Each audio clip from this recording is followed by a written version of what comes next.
Ramar. Hello. என்ன மறந்துட்டீங்களா? நான் தான் ரீனா. எந்த ரீனா? என்ன சார் அன்னை ரெஸ்டாரண்ட்ல? ஓ, ரெஸ்டாரண்ட்ல பார்த்தேன். உங்க ஒய்ஃபோட ஃப்ரெண்ட். I am sorry. பரவாயில்ல, உட்காருங்க. இல்லைங்க, பரவாயில்ல. பண்ற உட்காருங்க சார், வாங்க.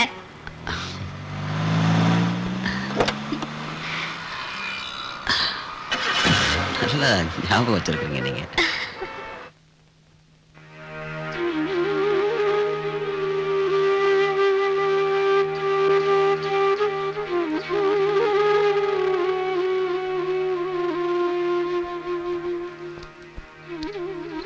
அம்மா, இறக்கனா என்னம்மா அர்த்தம்? சொல்லுமா.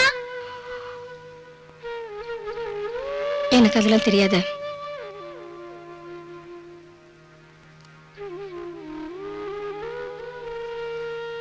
அப்பா அப்பா, இறக்கத்துக்கு என்ன அர்த்தம்னு சொல்லுங்கப்பா. இரக்கத்துக்கு அர்த்தம் என்னன்னா பரிவு, கருணை, தயவு. தேங்க்யூப்பா.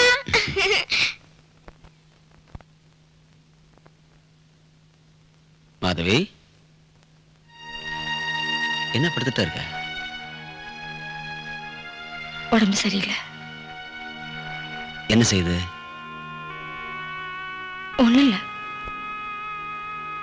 சரி, ரெஸ்ட் எடுத்துக்கோ.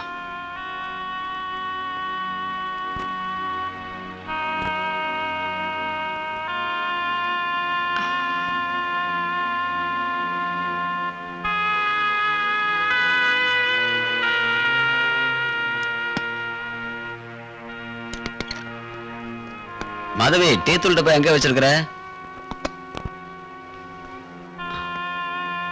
எங்க காணோம்? உனக்கு தான் உடம்பு சரியில்லையே. இந்த வேலையெல்லாம் நான் தான் செய்யணும். உன் ஃப்ரெண்ட நான் பார்த்தேன் மாதவி. எந்த ஃப்ரெண்டு? அன்னைக்கு ரெஸ்டாரண்ட்ல பார்த்தமே, பேர் என்னவோ ரீனா. அவதான் எனக்கு லிஃப்ட் கொடுத்தா. ரொம்ப பணக்காரிமா உன் ஃப்ரெண்டு. நீங்க போய் மூஞ்சி கழுவிட்டு வாங்க. அனிதாவுக்கு விவேக்கு லேட்டா வரதே வேலையா போச்சு. இந்த டீ சாப்பிட்றதுக்குள்ள வரலன்னா டிராமா விட்டு எடுத்துருவேன். பார்க்கலாம், நீங்க அவங்கள எடுக்கிறீங்களா அவங்க உங்களை எடுக்கிறாங்களான்னு பார்க்கலாம். இதோ வந்துட்டாங்க. Sorry sir. இல்லைங்க அண்ணி, நீங்க எங்கேயும் போகாதீங்க, இங்கே உட்காருங்க. நான் இன்னைக்கு உங்க எல்லாருக்கும் ஒரு கதை சொல்ல போறேன். இல்ல எந்த கதையும் வேண்டாம். வந்தது 1/2 மணி நேரம் லேட்டு, இதுல புதுசா கதை வேற. சோ ப்ளீஸ் சார், நான் சொல்ற கதையை நீங்க தயவு பண்ணி கேளுங்க சார். நம்ம இப்போ நாடகம் போடுறோம்ல, அந்த கதை ரொம்ப நல்லா இருக்கு. ஆனா அதை விட ரொம்ப நல்லா இருக்கும் இப்ப நான் சொல்ல போற கதை. இந்த கதை கற்பனையா நான் சொல்ல சார். இங்க இருக்கிறவங்க யாரோ ஒருத்தரோட வாழ்க்கையில உண்மையா நடந்த கதை சார். சார் ப்ளீஸ் மறக்காம கேளுங்க சார். சரி சொல்லு. சார், இதே ஊர்ல ஒரு அருமையான வீடு. ஒருத்தர நேசிக்கிற கணவன் மனைவி. அவங்களுக்கு ஒரு குழந்தை. கணவன் சம்பாதிக்கிறாரு, மனைவி வீட்டை பாத்துக்கிறாங்க. குழந்தை ஸ்கூலுக்கு போகுது. அந்த கணவன் சம்பாதிக்கிற பணத்துல நிம்மதியா வாழலாமே தவிர ஆடம்பரமா வாழ முடியாது. அதாவது எப்போது ஒரு நாள் டாக்ஸில போலாமே தவிர கார் வாங்க முடியாது. முக்கியமான பொருள் அவங்க வீட்டுல இருந்ததே தவிர அவங்க ஆசைப்பட்டது எதுவும் வாங்க முடியாது. ஒரு நாள் அந்த மனைவி தன் கணவனுக்கும் குழந்தைக்கும் பிடிச்ச பொருளை வாங்கறதுக்காக கடைக்கு போனாங்க. அப்போ பணம் கொஞ்சம் கம்மியா இருந்தது. அத தூரத்துல இருந்து பார்த்த ஒரு பொம்பளை உதவி பண்ற மாதிரி வந்தாங்க. அந்த மனைவிக்கு பிடிச்ச பொருளை அவங்க வாங்கி தந்தாங்க. அவங்களுக்கு பிடிச்ச பொருளையா? ஆமா, அவங்களுக்கு பிடிச்ச பொருளைதான். அவ விரிச்ச வேலையில அந்த மனைவி விழுந்துட்டாங்க.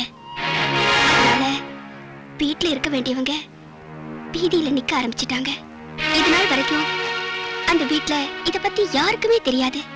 அந்த மனைவி நினைக்கிறாங்க தன் கணவன் கிட்ட எல்லா உண்மையும் சொல்லிடலான்னு நினைக்கிறாங்க. ஆனா எப்படி, அதான் புரியல. எனக்கு என்னவோ சார், அந்த மனைவி தன் உண்மையெல்லாம் சொல்லாம இருந்தா தான் நிம்மதியா வாழ முடியும்னு நான் நினைக்கிறேன் சார். நிம்மதியா வாழ முடியும் நீ நினைக்கிற? ஆனா சார், இந்த விஷயம் அந்த கணவனுக்கு தெரிஞ்சா என்ன நடக்கும் சார்? என்ன வேணாலும் நடக்கும். எல்லா கணவனும் ஒரே மாதிரி தான் இருப்பாங்க இல்லையா சார்? இல்ல அனிதா, எல்லா மனைவிமாரும் ஒரே மாதிரி இருக்க மாட்டாங்க. அதே மாதிரி தான் புருஷங்களும். கொஞ்சம் யோசிச்சு பாரு அனிதா. அந்த மனைவி என்ன வேணாலும் செஞ்சிருக்கலாம். டைவர்ஸ் பண்ணிருக்கலாம், இல்ல தற்கொலை பண்ணிருக்கலாம். இவ எதையுமே செய்யாம தன்னுடைய குடும்பத்துக்காகவே, புருஷனுக்காகவும் குழந்தைக்காகவும் நடைபெணமா வாழ்ந்துட்டு இருக்கிறா. அதே மாதிரி இந்த விஷயம் தெரிஞ்சதும் நீ சொல்ற அவளுடைய கணவன் அவளை கொடுமைப்படுத்தலாம், டைவர்ஸ் பண்ணலாம், கொலை பண்ணலாம், இல்ல தண்ணி வச்சிடலாம். ஆனா சில நல்ல கணவன்கள் இருக்காங்க, மனைவியை உண்மையை நேசிக்கிறவங்க. அவளுடைய சூழ்நிலை புரிஞ்சுக்குவாங்க. புரிஞ்சுப்பாரா? அப்படின்னா இது எல்லாத்தையும் மறந்து மன்னிச்சிடுவாரா? இல்ல அனிதா, இதுல மறக்கிறதோ மன்னிக்கிறதோ சமாதானமா போறதோ பதில் இல்லை. இந்த விஷயத்துல அண்டர்ஸ்டாண்டிங் ரொம்ப நல்லா இருக்கும். உன்னோட இந்த காதல் கதை உண்மையிலேயே ரொம்ப ரொம்ப அருமையா இருக்கு. சரி, முடிவு என்ன? சரி, நம்ம எல்லாருமே சேர்ந்து இதுக்கு ஒரு நல்ல முடிவு தேடுவோம். நாளைக்கு வேண்டாம், நாளான்னைக்கு பார்த்துக்கலாம். ஓகே, பாய். Okay sir, bye sir. Bye sir. Bye sir.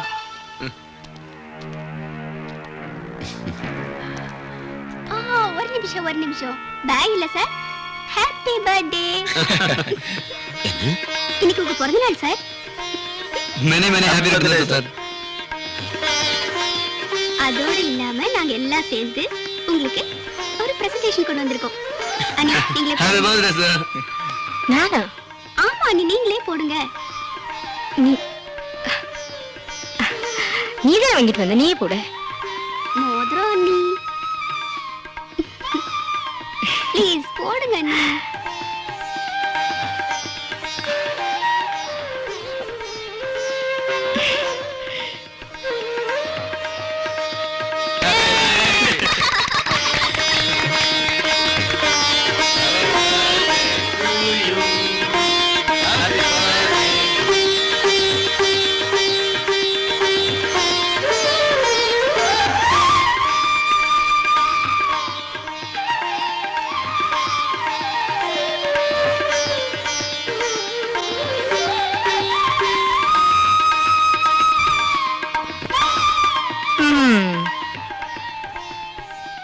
வந்துட்டீங்களா ப்ரொஃபசர் சார்? கிண்டல் பண்ணாத மாதவி. இன்னைக்கு தான் எனக்கு பிறந்த நாள் அனிதாவை பத்தி தெரியும். வெள்ளை சைஸ் கூட தெரிஞ்சு வச்சிருக்கா. அவளுக்கு எப்படி தெரியும்னு எனக்கு தெரியாது. ஆனா தெரிய வேண்டிய விஷயம் உங்களுக்கு தெரிஞ்சிச்சுல்ல, அதுவே எனக்கு போதும்.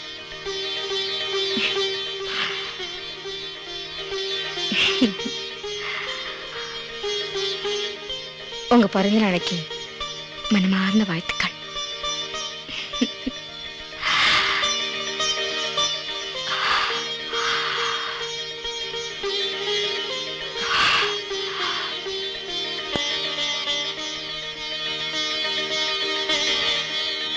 இன்னைக்கு நான் உங்களை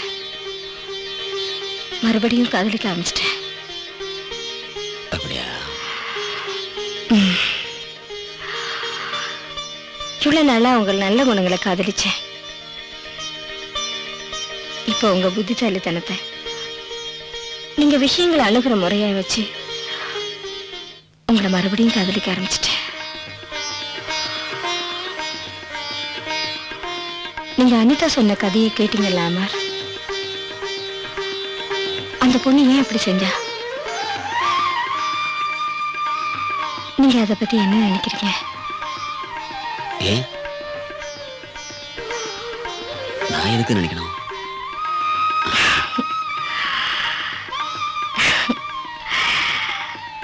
இல்ல, ஒரு பேச்சுக்கு நான் உங்ககிட்ட ஒரு விஷயம் கேக்குறேன். கதையில அந்த பொண்ணோட இடத்துல நான் இருந்தா நீங்க என்ன பண்ணுவீங்க? என்ன முடிவு கூறுவீங்க?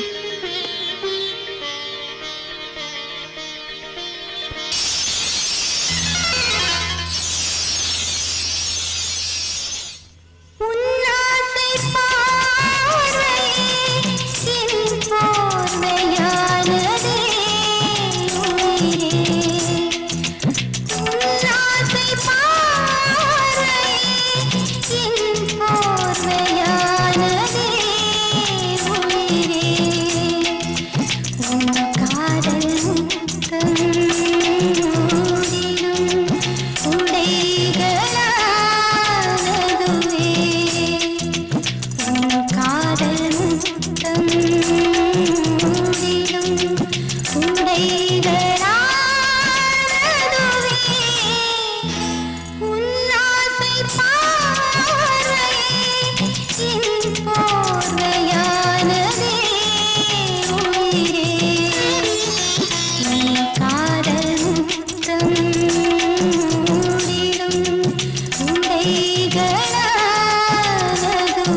நிமிட சுகம் கேட்கும் இத்தேகம் நாளையே மண்ணில் கலந்து போகும் தானே. உறவுகள் மனிதருக்கு எச்சமாகும், அந்த உறவுகள் மறுஜன்மத்திலும் மிச்சமாகும். அதிகமாக